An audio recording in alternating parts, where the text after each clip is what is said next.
Après les attaques entre l'Iran et Israël, tout l'espace aérien de la région a été perturbé.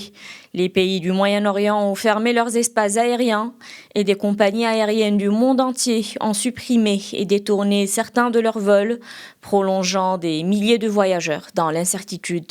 Face à cette situation, plusieurs Iraniens recourent au transport terrestre. À la frontière irano-turque, notamment depuis la ville de Tabriz, le trafic ne connaît pour l'heure aucune perturbation.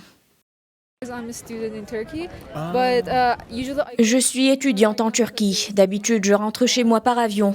Mais en ce moment, il n'y a pas d'avion pour l'Iran. Je dois donc m'y rendre en voiture. Je n'ai pas le choix. Plusieurs compagnies aériennes ont réduit ou suspendu leurs vols entre l'Iran et la Turquie par mesure de précaution. Ces derniers jours, des centaines d'Iraniens ont choisi de traverser la frontière nord en bus pour se rendre à Van, la plus grande ville de l'est de la Turquie. La frontière est toujours ouverte à l'heure actuelle. Nous avons déjà reçu aujourd'hui 28 autobus en provenant d'Iran. Les voyageurs continuent d'arriver en masse en raison du conflit. D'habitude, nous recevons entre 7 et 9 autobus de passagers iraniens par jour.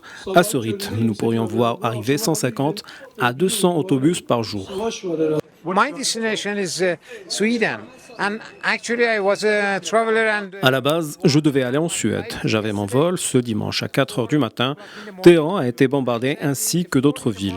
Le transport aérien a été perturbé. Quand je suis arrivé à l'aéroport, j'ai dû faire demi-tour et prendre un taxi jusqu'à la frontière nord-est de l'Iran. Ce trajet a pris 20 heures en taxi. Et là, je dois encore aller à Istanbul, ce qui risque de prendre jusqu'à 24 heures de route.